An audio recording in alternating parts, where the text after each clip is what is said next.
Souffleur de rêve. Souffleur de rêve.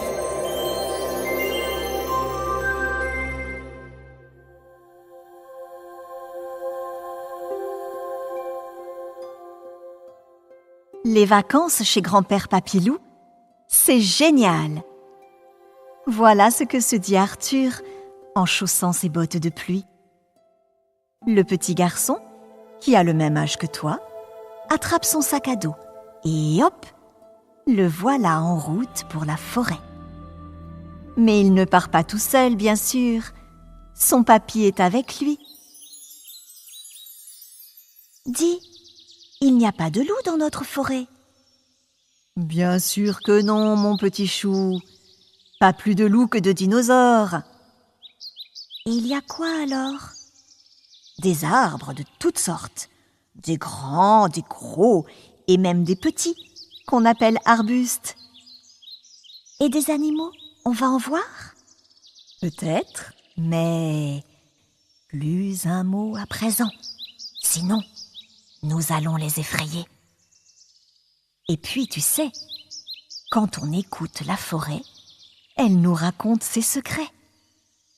Arthur se dit que c'est bizarre quand même, une forêt qui chuchote des secrets.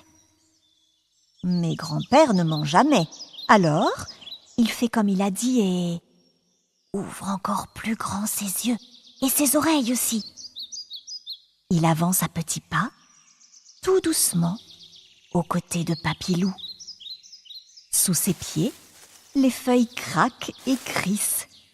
Ça fait comme un bruit de papier déchiré. Mais elles viennent d'où toutes ces feuilles, papy? Lève la tête et regarde, mon garçon. Oh, mais on ne voit plus le ciel. Arthur trouve que ça fait comme un toit, toutes ces branches. Sur le sol, les feuilles sont vertes, oranges ou marron.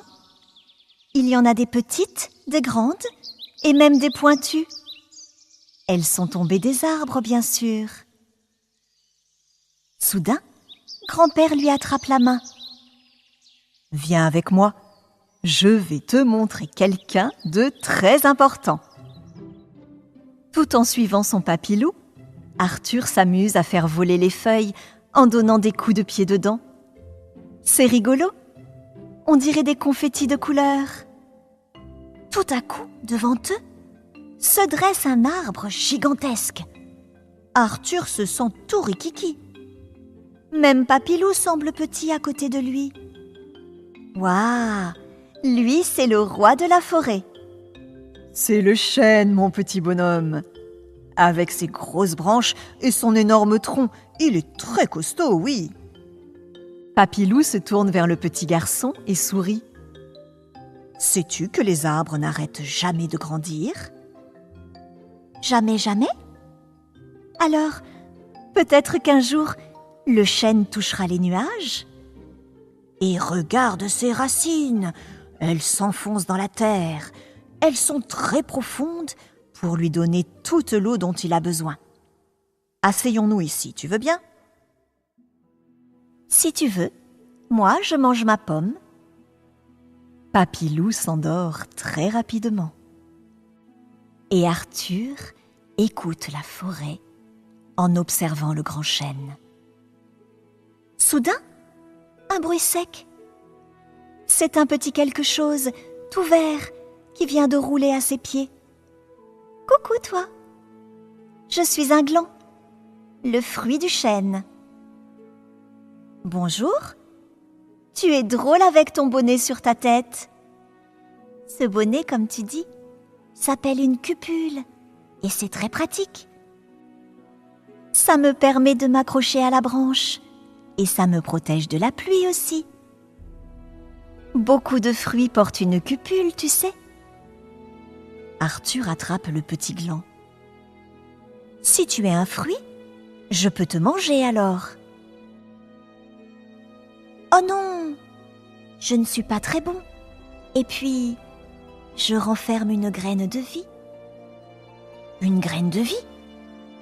Tu veux dire que tu es vivant? Comme moi?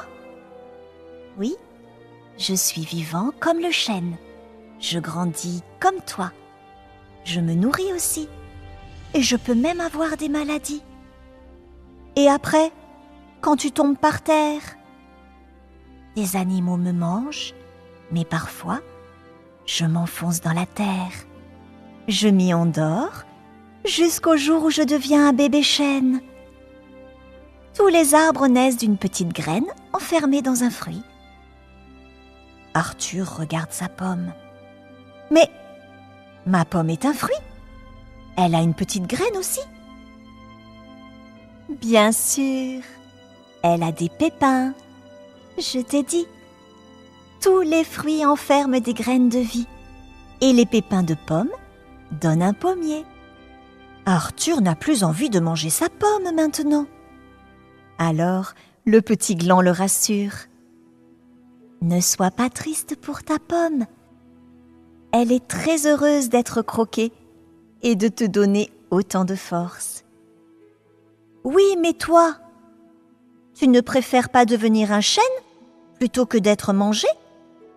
Ah si, ça, c'est mon rêve de graine. Soudain, Arthur sent la main de son grand-père sur son épaule.